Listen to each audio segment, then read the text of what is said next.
Great. Hi, everyone. So we are now recording. Michael, if you could go ahead and start sharing slides and we'll just wait for people to trickle in.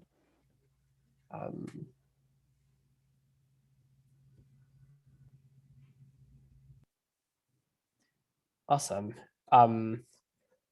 So while we're waiting, I can go ahead and maybe start on some brief introductions. So welcome everyone to this webinar. My name's Kabir and I am a research coordinator at Student Energy. And we are here today with Michael and Marcus from XPRIZE, who are going to be telling us about a very exciting new challenge that XPRIZE has launched, and specifically a challenge that is for youth as well. And also we will be talking about the technologies involved and kind of areas of innovation within the field of carbon removal, which is what the XPRIZE $100 million prize is for this year. And so we'll get started. Looks like we're at about 50 people, but I'm sure more will be trickling in. So welcome to the webinar.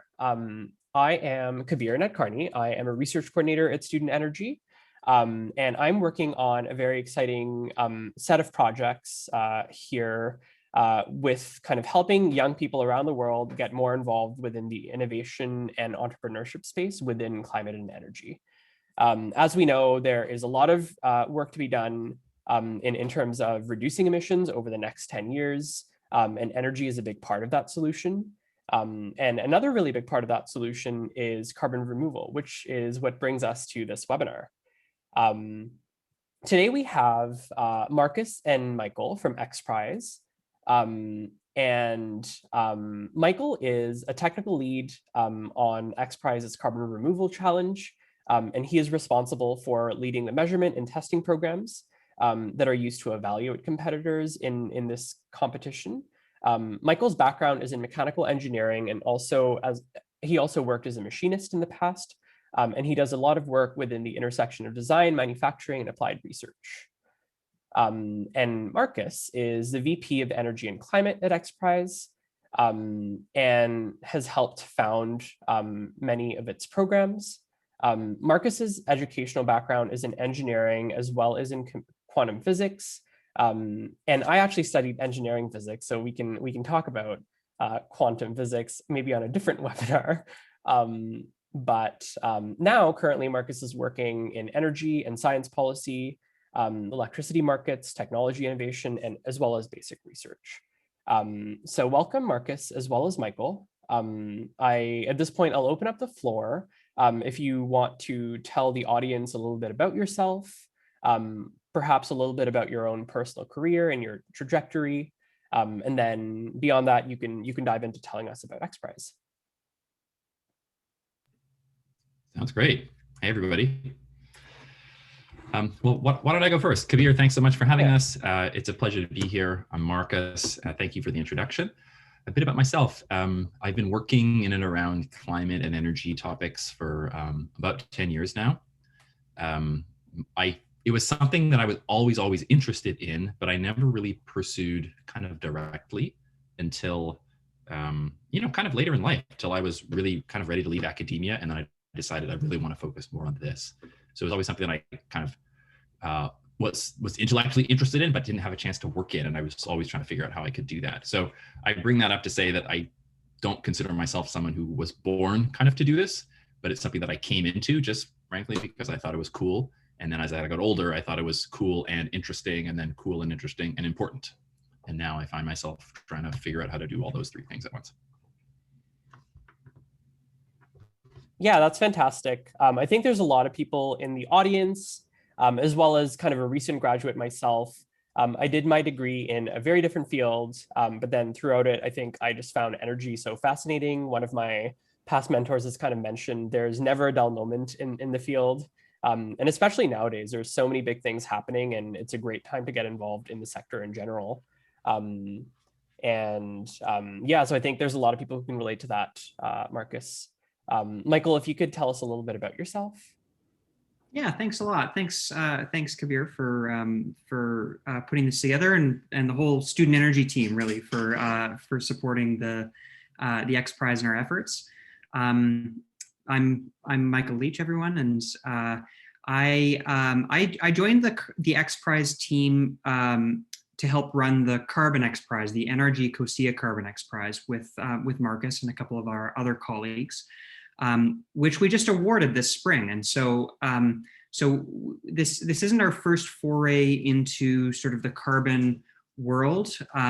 This really builds off of a lot of the work we did in the Carbon XPRIZE, and how I came to the XPRIZE Foundation and to the carbon world was a little bit random. I was working in Canada in the oil and gas sector, and as Kabir mentioned, I'm a mechanical engineer by training. I spent the early part of my career, really my whole career, in sort of on the manufacturing side, but I found myself doing applied research in like upstream oil and gas development, and it was really interesting research and very focused on problem solving, but I kind of couldn't help shake this feeling that it was maybe it was slowing down at that time. The cycle was in a bit of a downturn, and I just found myself thinking, maybe it's time for a change. And this opportunity came to join the XPRIZE team on the Carbon XPRIZE, and it was so wonderful landing in a world where it was the same sort of high-end technical applied research in a field that was exploding, really growing quite quickly, and it's becoming increasingly obvious how important carbon management is in the world, and so it's just been a real pleasure to sink my teeth into and help you get it to help solve these carbon challenges. So that's kind of how I arrived here, and very happy to be here with everyone today. Yeah, that's fantastic. There's definitely, I know some people in the audience here personally who have done kind of their early career work in oil and gas and are looking to switch. There's lots of reasons to, and it's a very exciting sector, I think, outside of oil and gas as well. Yeah, I'm super excited to see what XPRIZE is doing right now on carbon removal, and I think all of the new careers that you're going to create in the sector as a result. So maybe at this point, if you want to tell us a little bit about XPRIZE and also about the carbon removal challenge specifically, that would be great. Okay, perfect. Well, I'm going to go first and take the first segment. What I'll do is just briefly introduce XPRIZE, the organization, to give you a flavor about kind of what we do and how we think about problems. And then I'll take a couple of minutes to speak about carbon removal as a topic. What is it? Why do we care? Why should you care? And how do we think about it in relation to all the other types of energy and climate-oriented actions and interventions that we always talk about and might be taking? And then I'll pass it over to Mike to really describe this prize that we've just launched that we hope actually you'll consider joining us and participating in. All right, so XPRIZE, we're an organization. We're roughly 75 people. We're a nonprofit, and we're headquartered in Los Angeles, California. What we do is we try to drive innovation, inspire people, motivate change that can address problems that can benefit all of humanity. So that's what we do. That's a very grandiose statement. We try to do that in energy. We try to do it in climate, in health, in space, in oceans, in education, artificial intelligence, a lot of different areas, but we're always trying to inspire and guide. And the main tool we use is these incentive prize competitions. You're going to hear about one of them in detail, the carbon removal prize. But what that means is we identify a problem. We don't identify a solution. We say, this is a problem. So in this case, we need to remove CO2 from the air and from the oceans. There's too much of it. We have to stop adding to it. But we also added so much, we may have to actively take some back out. We don't know how to do that as XPRIZE necessarily, but we know people in the world do. And we are going to try to encourage people to showcase what they can do using a prize model. So we'll say, if you can do this by this date to this spec, you can win. And in addition to things like glory and satisfaction and respect of your peers and blah, blah, blah, you can win cash It's a $100 million prize, and we are here to give that money away. So hopefully that piques your interest. Now, Michael'll explain all the details and get you motivated about that. But I'd like to just take a couple minutes to speak about, well, why is it important to spend $100 million encouraging people to think about carbon removal? What is that, and why should we care? So let's go to the next slide, please. Oh, just before I get to that, this is another slide out of XPRIZE. I addressed this already, but these photos show examples of the types of programs we work on. And you can see that we are, these are just examples kind of from the climate and energy and sustainability world. We've done work in the oceans. We did essentially a car mileage efficiency challenge years back. We have currently a rainforest challenge that's active. You can check that one out on our website right now. And the one on the left is the NRG COSIA Carbon XPRIZE that Mike and I have been working on the last few years with colleagues, and that just wrapped up. So we have a track record of doing this. We've taken a lot of this knowledge and experience and now turned it into the design of this most recent challenge. All right, so next slide, on to carbon removal. Here's how I think about climate. So remember, I'm an engineer and physical scientist, and so I like to think about things in the simplest possible terms. What's the problem? Too many greenhouse gases. How'd they get there? We put them there. How do we put them there? Mostly through our energy consumption, not exclusively, but mostly, whether it's cars, electricity, agriculture is arguably a form of energy consumption, et cetera, et cetera. What should we do? We should stop doing that. Okay, pretty obvious. This is like baby steps. The nuance here is that we're just crossed 420 parts per million CO2 in the atmosphere. Even if we turn off all of our emissions tomorrow, which, let's face it, we're nowhere close to doing. But even if we turn off all the emission sources tomorrow, that's already too much. Some people argue that 350 parts per million is the safe level, because that's closer to where we were before we really started actively putting carbon into the atmosphere about 250 years ago. And that CO2 in the atmosphere doesn't dissipate on its own, except after centuries. So enter carbon removal. There's growing conversation and now an emerging consensus that turning off our existing emissions or reducing them to zero, getting to net zero, for instance, is actually not enough to avoid dangerous climate change. We have to actively remove some of the CO2 that's built up already in the atmosphere. There's a great analogy that I credit to Klaus Lackner, a scientist who's really a pioneer in the field. You can think about the CO2 problem like a garbage problem, like waste disposal. So what's the basic problem of garbage in cities? Well, people litter and the trash just piles up everywhere. Okay, so we walk along and we say, oh, look, there's a giant pile of trash in the street. The first thing we should do is stop throwing more trash onto the pile. Okay, that's the equivalent of stopping our CO2 emissions, switching to renewables, using energy efficiency, using land differently, protecting our natural ecosystems, all the different things that you're thinking about. We've got to slow the additions to that pile. Great. But even if we stop adding to the pile's not going away. The pile of trash in the street is still a problem. The buildup of CO2 in the air is still a problem. We will have to go and actually clean it up. And that's where carbon removal enters. So this slide shows what our definition of carbon removal is in simple words. It means capturing CO2 that's in the air or in the oceans, because a bunch of it ends up dissolved in the ocean, taking it out, doing something with it so that it can be sequestered, not in the air and not in the oceans for a long time. That's the basic idea. Let's go to the next slide. I'll just let this sit with you. This is a summary of what I've just said. But the key point is that getting to net zero is not enough. We also need to remove.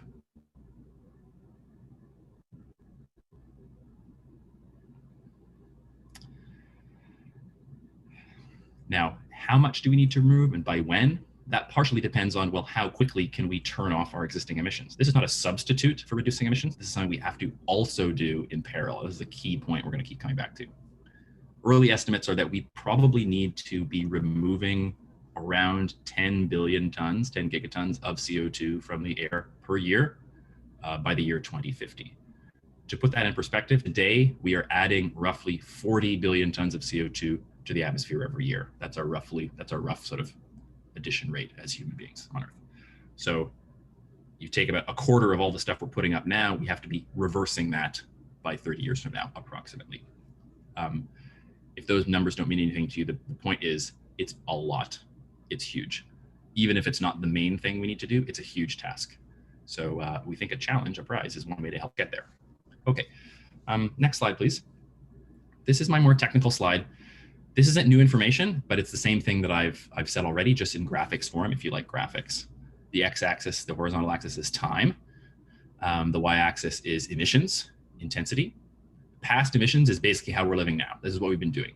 Our goal is to get to, first of all, an actual peak so that we stop increasing the flow of emissions and start decreasing it.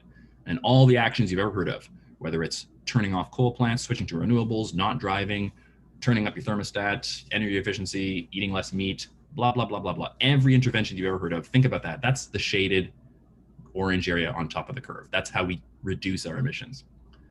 The darker orange is carbon removal. Sometimes it's called negative emissions. That's why they put it below the line. The idea is we have to actively remove, not just add less. And that a combination of actively removing and adding less can get us to a more stable climate. So same idea, just in a graphical form. Next slide, please, Mike. So this may sound like a crazy thing to do. The good news is there are a million different ways to do this. We're going to get into this, and I won't get into much depth, but I'll let Mike explain this in the context of the competition. But we describe it in sort of 4 main bucket areas. I'll go to the next slide, please, but just keep in mind there are a lot of different ways to actually do carbon removal. These are some of those ways broken down. This is from the source is Lawrence Livermore National Lab, which is a national lab in the United States. A bit of a complex drawing, but the point is, this is a cartoon that shows all kinds of different ways of removing CO2. I kind of like the black cartoons at the bottom, which show that, of course, natural ecosystems like trees and plants, they normally respire CO2. So they know how to do this. They've always been doing this. They can't do it alone. As we like to say, cutting down trees did not cause climate change, although it's very bad. In the same way, planting trees alone is not going to get us out of this.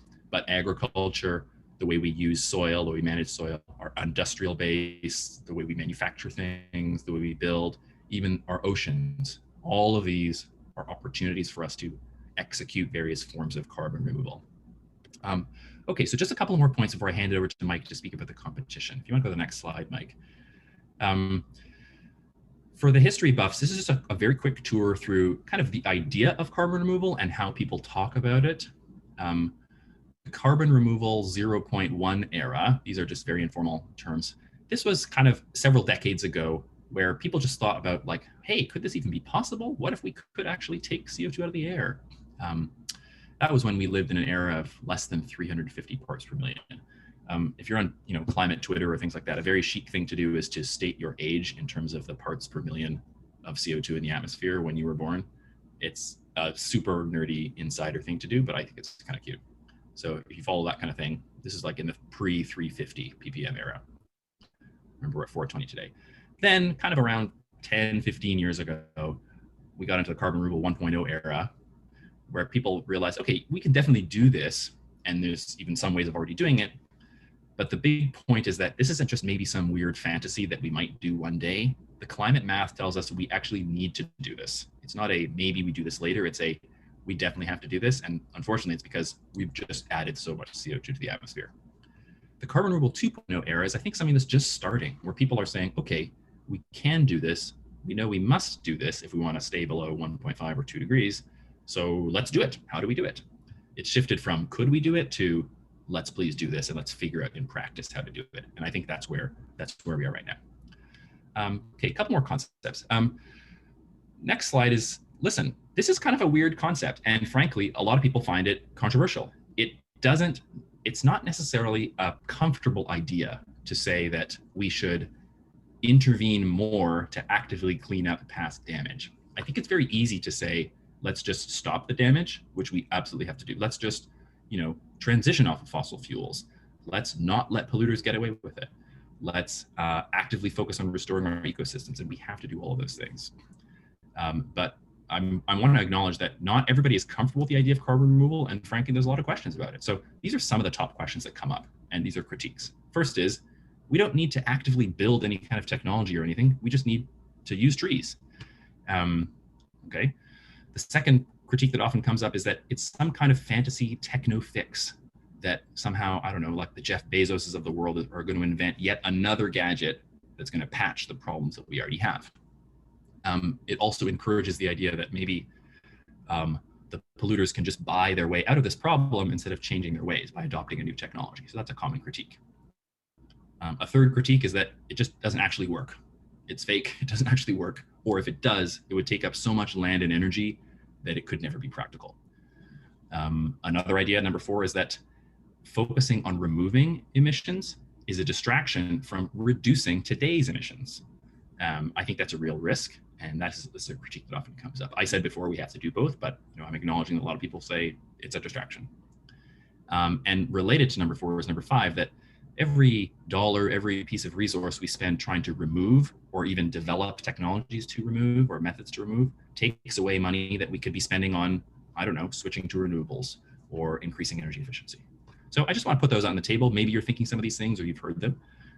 The next slide, and this is where I'll end, or before I hand to Mike, is that, well, there's a few responses to that from our perspective. One, so can we just plant trees? We love trees, but the answer is no. You can't take millions of years of fossil carbon, dig it up, burn it into the form of fossil fuels, and then tree plant your way out of that. The math just doesn't work out. Does it give corporations a free pass by buying some kind of techno fix? Absolutely not. We show this by saying we have to reduce our emissions and remove CO2. Does it work? Well, we're not suggesting we should deploy technologies that don't work. We actually need innovation to figure out which ones can work, make them cheap enough, make them land intense, reduce the land intensity so that we can actually deploy them in a practical way. And then the distraction concept. Unfortunately, we don't have a choice of reducing or removing anymore, according to climate science. We have to do both. So now the question is, what is the practical way to do both? How do we make it cheap enough? How do we make it socially palatable? How do we not create a new problem by doing this?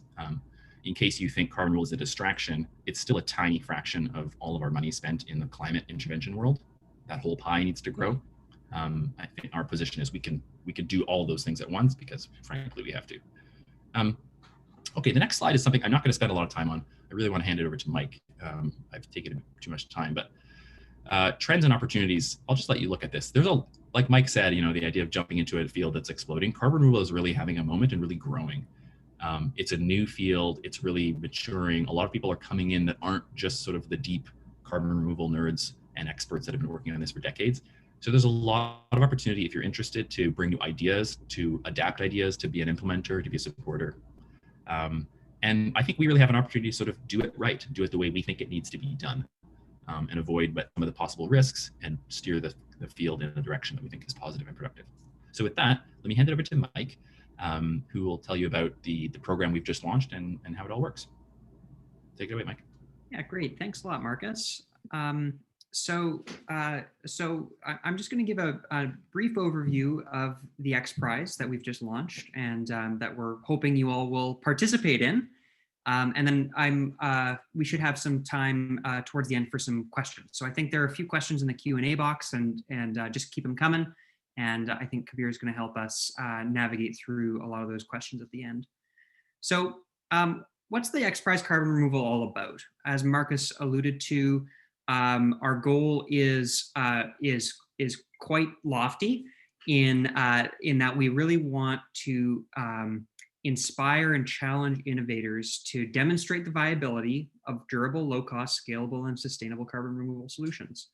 Our sort of theory of change with this program is that if we can demonstrate a variety of solutions that have those attributes that I just described, then that will put us in a position to sort of take the best ones, or frankly, take all of them and scale them up to the point where they can actually consume the volumes of CO2 that we need to consume in the next 20, 30, 40 years.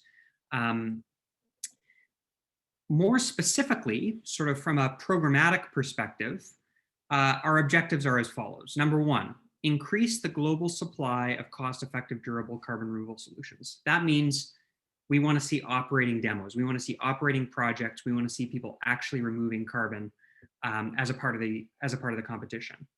Number two is proving the scientific and technical viability of a diversity of solutions. Like Marcus mentioned in one of his slides, there's a whole bunch of different ways you can manage and actually remove carbon from the ecosystem, and we want to see them all. We don't believe that any one particular style of solution is better than the other, and what we really need to see is demonstrations of all of them, so we can really start to tease out what works great, what doesn't work so great, and what are the challenges confronting some of these solutions moving forward. Our third objective is to accelerate the scaling and equitable development of proven carbon removal solutions. So anytime you're talking about doing something at a vast scale, issues of scaling become very, very important, and issues of equity become very important. And so again, as a part of our program, we want to see all of our competitors address and speak to both the sustainable scalability and issues around, and opportunities, frankly, around equity that come along with their solutions. And last but not least, we want to inspire the next generation of talent and innovators in carbon removal. And so, frankly, that's us sitting here talking to young folks like you and encouraging you to get involved. And we really would like each and every one of you to either start a team or join a team, or start to think about how you can get involved in the carbon removal industry. We have $100 million to give away for these solutions. Sometimes people talk about XPRIZes as being one pot of money, but we actually spread the money out over time here. And it is very much weighted towards the grand prizes at the end. Our grand prize purse is $50 million. And we have an additional $30 million in runners-up prizes that we're going to give away in 2025. So actually, just a few years from now, it's going to be 2025 before we know it. But we also have $15 million of that 100 that we'll be giving out next year as milestone awards to teams who can demonstrate success and great potential in the carbon removal technologies that they're developing. And one of the most exciting things that we're here to talk to you about today is $5 million of the 100, which we're actually giving out this November to student teams. And so we're hopeful that many of you will submit applications and actually receive a piece of this $5 million pot that we're hoping to that we're hoping will help sort of seed and give momentum to projects that are run by students and young people. We've mentioned this a couple of times already, but the scope of this prize is very broad. Anything that is carbon removal and that can remove CO2 durably is in scope. And we talk about it in terms of these 4 tracks: air, ocean, land, and rocks. But the reality is there's lots of methods that might combine some of these 4 things, or blend them in different ways. And frankly, if there are other things that we haven't thought about, we'd love to see them. Our only caveat to that is that technologies must be demonstratable and measurable within the context of the competition. They have to be net negative. They can't. They have to remove more CO2 than they emit, and they have to sequester CO2 in a durable way. What are we talking about? What do teams have to do? $100 million, I'm throwing around all these big numbers. What exactly do teams have to do? This is a demonstration competition. And by 2024, winning teams have to build and operate a working carbon removal technology and demonstrate it at a scale of 1,000 tons per year. That's metric tons, that's tons of CO2. And that's kind of like the most important part about this whole program, is we want to see real working demonstrations.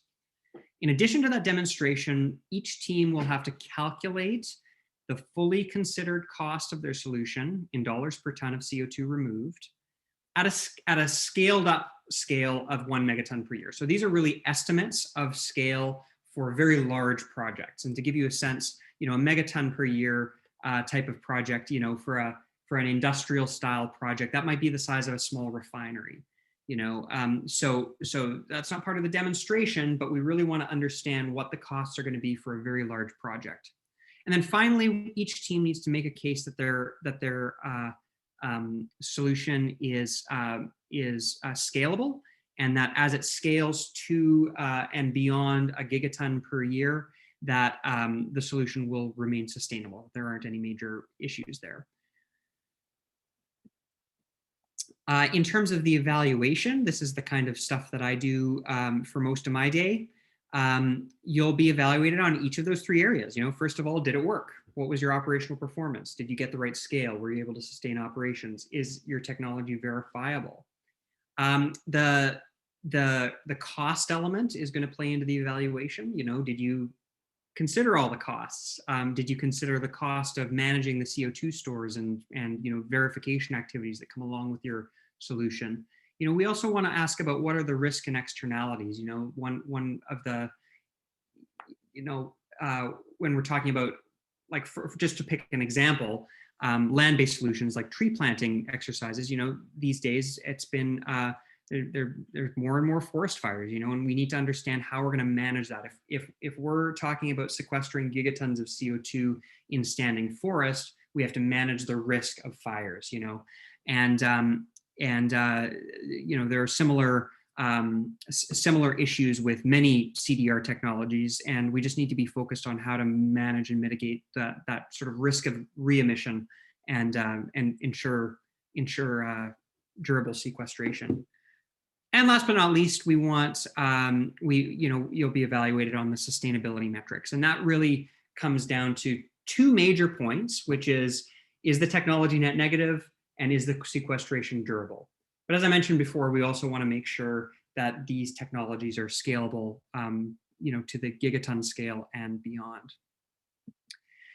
And the judging is quite simple. I should mention XPRIZes are always judged by independent experts in the field. We haven't announced our judging panel yet, and we're just putting that panel together. But over the course of the competition, the judges will convene and they will take a look at the performance of each team in the competition, and they will ask themselves, you know, did the competitor meet the operational requirements? Did they meet the sustainability requirements? And what was the cost and the scale? And sort of considering those questions in order, the judges are going to select the winner and ultimately, you know, rain cash upon the winning teams. So in terms of the calendar, I alluded to the schedule of how we're going to pay out this prize money, but it's worth just talking about in some detail. So from left to right, the first major milestone is coming up very quick in October, and this is the application deadline for the student awards. We don't require a demonstration at this time to be eligible for student awards. We just need to see a really solid proposal. And we are going to be giving away, well, I'll talk about this, but we're giving away fairly large grants to student teams, both to participate in the prize, but also to develop technologies that are going to help the carbon removal industry grow and thrive. The next milestone is actually also coming up pretty quick. February 1st, 2022 is the Milestone Submission. And at this point, in order to be eligible for a milestone award, you do have to have a working demonstration of a key component of the technology that you're proposing. So we don't require it to be at full scale. We don't require full integration of the technology. We just want to see progress that would indicate that your technology works and that supports some of your other claims around cost and sustainability. And I should say that at this point, we will be awarding $15 million milestones, but we're not actually cutting anyone out of the competition. If you don't win the milestone, or even if you join too late, you can still participate and you can still be eligible for the grand prizes. So the grand prize is really open to anybody who can meet the requirements of the competition. And the milestone is intended to be help along the way for teams who, you know, can both join early and field that early demonstration by the submission deadline. And then you have a couple of years to work, and we will kind of leave you alone and let you do your thing and build your solutions out. And by February 2024, teams will be invited to submit an application for a site visit, and XPRIZE will then go into the field and those who are selected for a site visit, we're going to go and we're going to show up and we're audit you and do our due diligence. And of those chosen for site visits, those will be the teams who will be considered for grand prize awards in 2025. Okay, I've talked about this a couple of times, but we have $5 million for students, and we're really excited about this program. This is actually first for XPRIZE, and we are really excited to be able to announce that we have this funding available for student teams. And we've broken that up into 2 tracks. We have money available up to $250,000 awards for student teams who wish to participate in XPRIZE Carbon Removal. That means, sign up with a team and build a solution. And if you can submit for the Milestone Awards in time, we'd like to see you do that. And in any case, we'd like to see you field a project for consideration towards the grand prizes. But we also have $100,000 awards available for student teams developing measurement, reporting, and verification technologies. And one of the objectives with this tranche of money is we want to be able to fund the development of technologies that really help the carbon removal space move forward. Some of the areas we're interested in is, for example, soil monitoring technologies. This is an area that's under a lot of active research right now, and there's a lot of unanswered questions, frankly, in terms of how carbon is stored in the soil and what the fluxes look like, and how permanent or how durable carbon is sequestered. And so that's just one example. And I would encourage you all to download our guidelines. I'll put up a link later and read in a little bit more detail what our eligibility criteria and what our scope of interest is for these awards. In terms of eligibility, student teams, we define student teams fairly broadly. They can be formed out of existing research groups, they can be student clubs, they could be independent groups of students who are passionate about the field. We require that student teams are majority students and student-led, but they don't have to be exclusively students. And on the contrary, we would love to see student teams have participation from experienced professionals, mentors, professors, and folks with expertise, so that we can make sure that there's that sort of cross-generational and mentorship and development opportunities within this program. Lots of people have asked us, well, what do you mean by student? Do you have to be enrolled at a university? Like, what's the deal? We're just saying students need to be 35 or younger and enrolled at any educational institution this year or recently graduated. So again, there's lots of opportunities for recent grads to get involved in addition to active students, and we'd love to see as many people participating in this aspect of the competition as possible. We need student teams to identify an academic advisor or a business leader who will act as a formal mentor to the team. And finally, we do need student teams to provide a letter of support from an academic institution.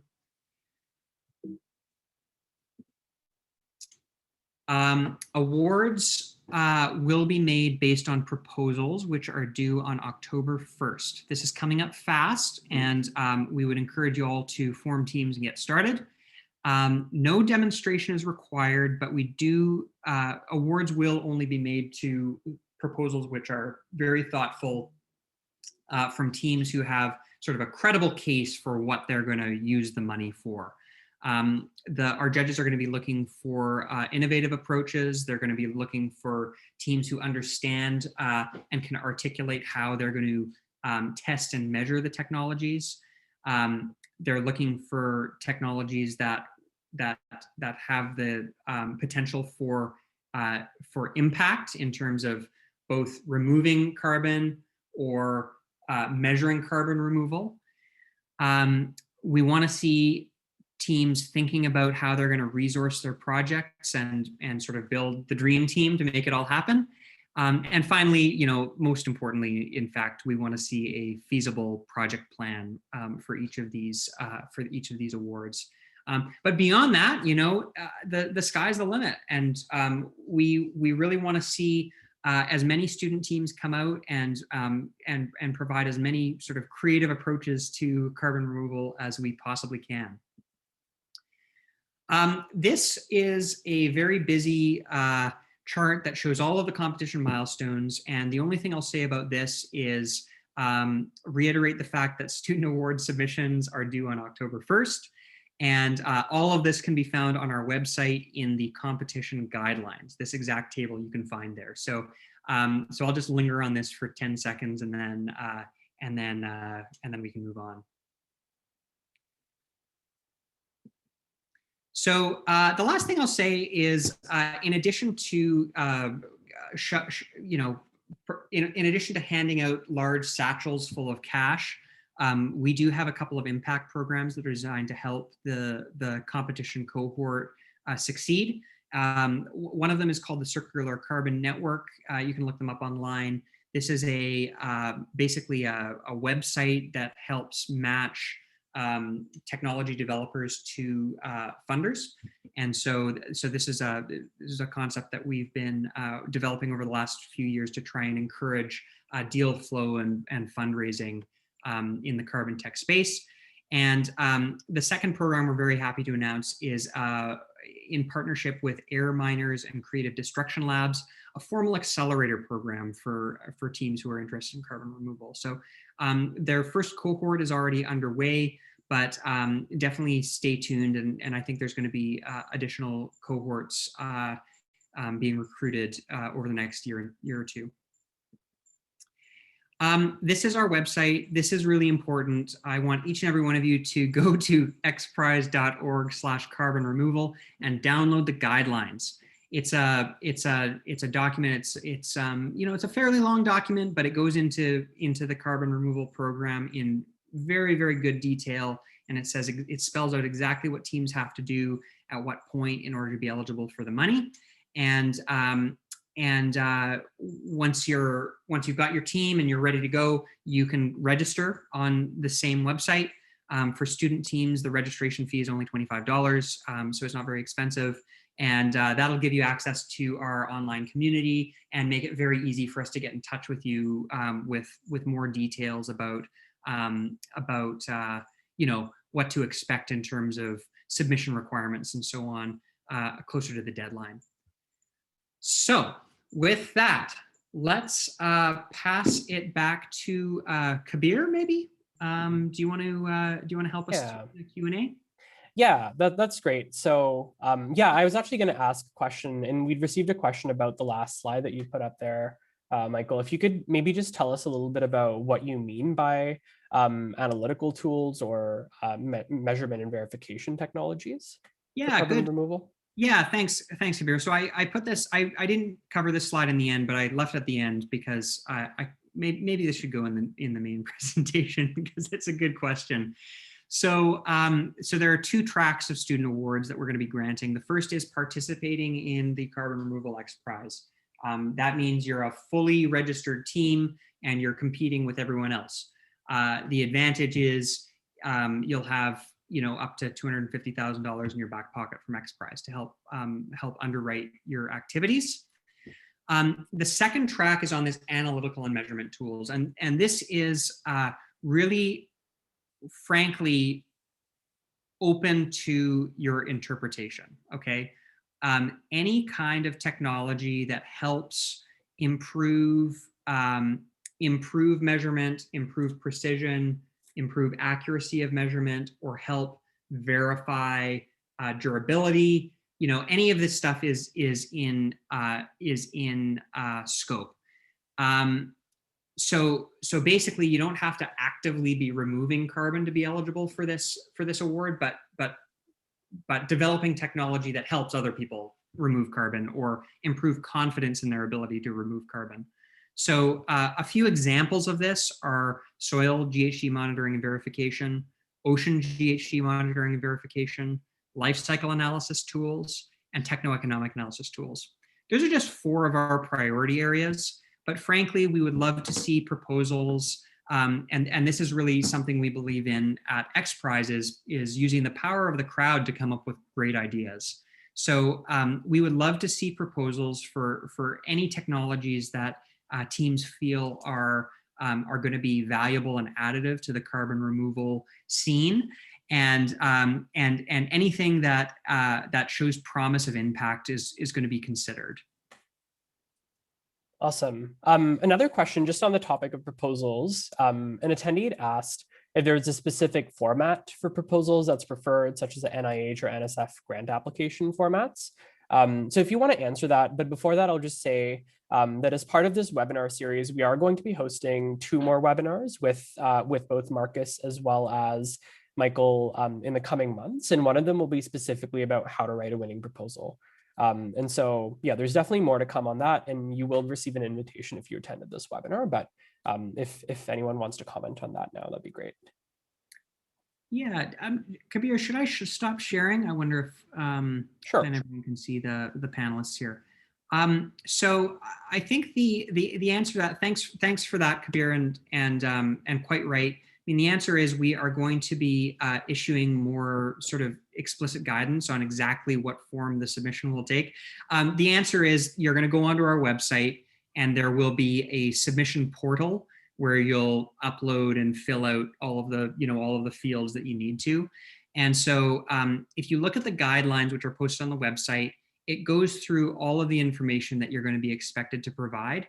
But like I said, we're going to provide a very solid template for you to log in and upload all that information, and we'll go from there. Awesome. It looks like we made quite a bit of headway on a lot of these questions. Another question that I think Kathy had asked is, how can someone who doesn't have a technical background get involved in this competition, and what role can they play in a team of engineers? Marcus, do you want to take that one? Sure. This is definitely not just for the engineers or the so-called technical people. To be blunt, engineers like us, I guess a lot of us on this call, tend to be great at solution development, but tend to be terrible at things like giving presentations, talking to people, developing a business model, making a business plan. And that's where, and frankly, this is the key one, knowing that they have those gaps and knowing that they have to maybe find somebody that's good at those to complement their skills. Obviously, I'm generalizing. So never feel that just because you're not an engineer or a scientist that there's not a place for you here. In fact, it's those people that I think are going to help the space mature and take it away from a cool science paper into a real practical project that works and can grow. So that's one way to think about it. Yeah, absolutely. And quickly, just to comment on that, at Student Energy, we also find that a lot of our chapters and a lot of our leaders teams are quite interdisciplinary, and that mixing of disciplines actually makes a big difference in their projects. So I definitely encourage you, if you have a Student Energy chapter at your university or college, or even in your neighborhood or in your community, you might be able to find one on the Student Energy website, and I'd encourage you to get in touch with them or get in touch with me, and we'd be happy to connect you if you're looking to recruit a team that way. So another question we had here from Bill is, the focus on carbon capture and carbon negative. I think the focus is on carbon capture and carbon negative, but lots of processes produce CO2 as a side effect. How long of a benefit is it to capture the CO2 as opposed to emitting it and capturing more to get negative? Does that make a proposal more attractive in terms of judging? So I think there's clarification between carbon removal and sequestration, perhaps. Yeah. So there's an important distinction that needs to be made between carbon removal, which is by definition net negative, and carbon offsetting or carbon avoiding, which are basically reducing carbon but not pulling it out of the atmosphere. I want to be clear, both are good, and we need to be doing all of these things. But this XPRIZE focuses on carbon removal, which requires demonstration of net negative carbon performance on a full cradle to grave basis. So, inclusive of all your upstream supply chain and all of the, downstream end of life and carbon management activities, kind of within the scope of your project. So that net negative piece is a really important and fundamental criteria to this program. Yeah, I think that helps. I definitely encourage you to look into how to measure net negative and so on, Bill.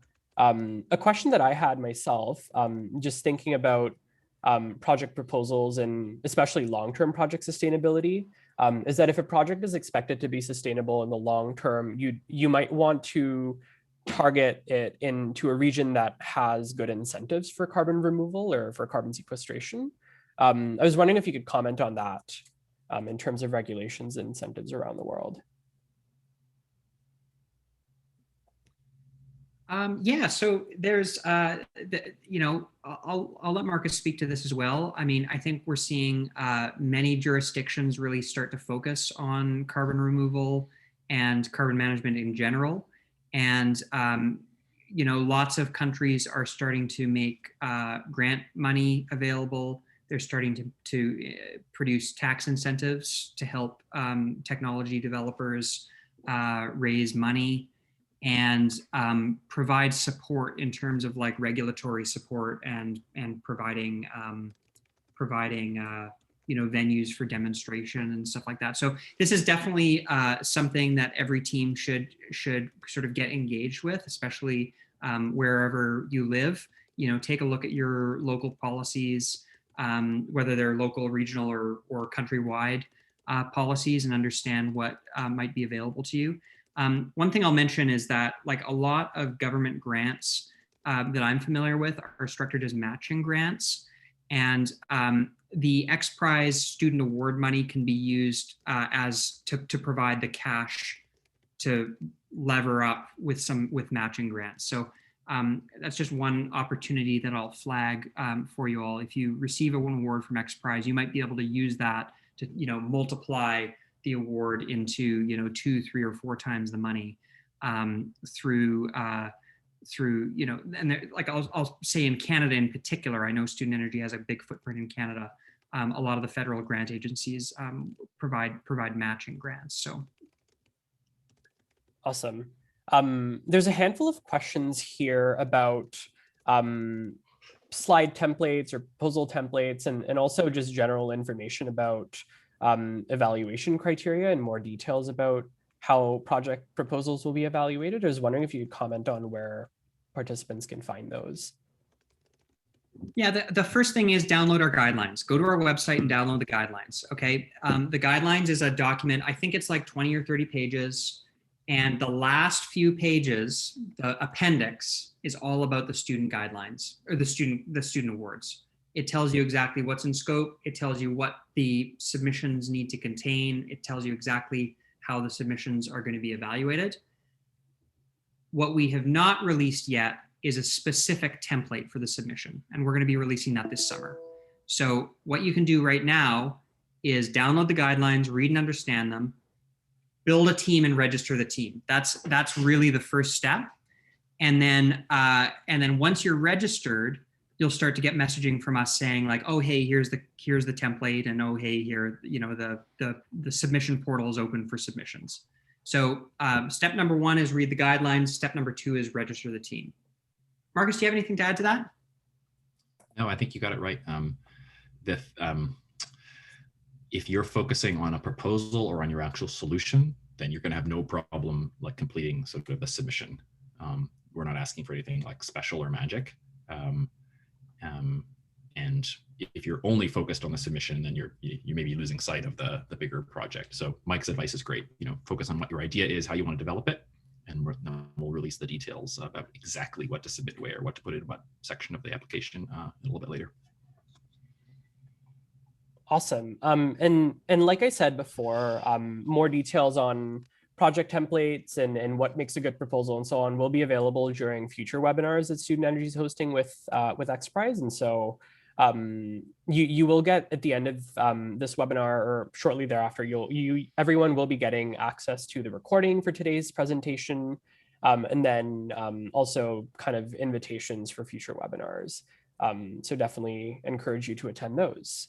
Another question, I thought this one was interesting, is are there any carbon removal solutions that you feel have negative effects on people and on nature that we should avoid? Marcus, do you want to take a stab at that? Yeah, that was a great one. So I've been furiously typing answers to some of the other questions coming. I left that one because I thought it'd be good for discussion. So honestly, I don't think so, but I think that's not because they're all like beautiful and, you know, are harmless, but because so few have actually been deployed, with the exception of things that have always existed, like plants, plankton, you know, that have always been removing CO2 at modest rates. Most solutions haven't been deployed. I think like every technology or every solution, it depends on the implementation. You know, if we monoculture saplings for tree planting, that's not going to lead to a good outcome. It's not going to lead to a sustainable forest or an economy. If we invent a device that sucks up too much energy and just deploy it without increasing the efficiency, that's going to create issues. Or if we don't pay attention to other emissions that may be possible. So one of the things we're trying to do is screen for those things up front. You'll see that in guidelines is, you know, explain how your thing can get sustainably to a gigaton. And if you have a massive flaw, you know, how are you going to get around it? Think about that now before we're stuck with solutions that are sort of ready to hit the market but are flawed. That's what we're trying to get ahead of. Yeah, that's great. I wanted to switch the conversation up a little in terms of, given that this is a student competition, I was wondering if you could comment on, you know, past teams that you know who are students, and what they've learned through the process of taking part in the XPRIZE competition. So we've had quite a number of teams who are affiliated with universities participate in XPRIZes in the past, and we've actually found that we've seen that research groups from universities can be very successful in XPRIZE competitions. You know, they've already got good teams in place, and in some cases they've already got funding in place. They certainly have expertise in place, and really it's a matter of focusing those research efforts on that sort of applied challenge that the XPRIZE is constructed around.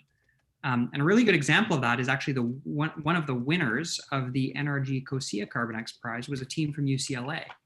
And you know, they started their work in a lab in the basement of one of the engineering buildings at UCLA, and scaled their technology from an idea to a small lab pilot, and actually ended up putting a rather large industrial pilot into the field in their efforts to compete for the Carbon XPRIZE, and they did wonderfully, and they won $7.5 million just a couple of months ago for their efforts. So it's certainly, I think competing in XPRIZes is definitely sort of within the capabilities of student teams. We've seen student teams succeed in the past, and we want to see more of that.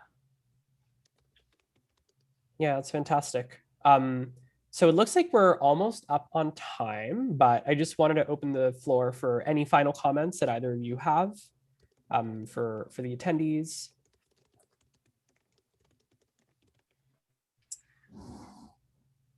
Well, I mean, I think the best thing that I can say is just, again, you know, go download the guidelines and give those a good read, and sign up for the competition.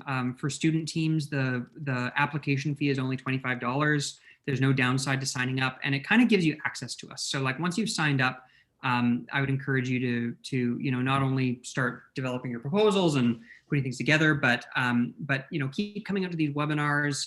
XPRIZE is organizing webinars independent of Student Energy as well to start giving out information, and you'll learn about those opportunities to get in touch with us after you register. Yeah, that's fantastic. And yes, just a reminder for participants, you will be getting the recording to this webinar, and then you'll also be getting invitations to future webinars. There's 2 more planned before the October deadline. So with that, I will close this webinar and thank both Michael and Marcus for a really informative presentation. Yeah, I'm very excited to see what the proposals look like from student teams in the future. Us too. Thank you so much, everybody. All right, take care.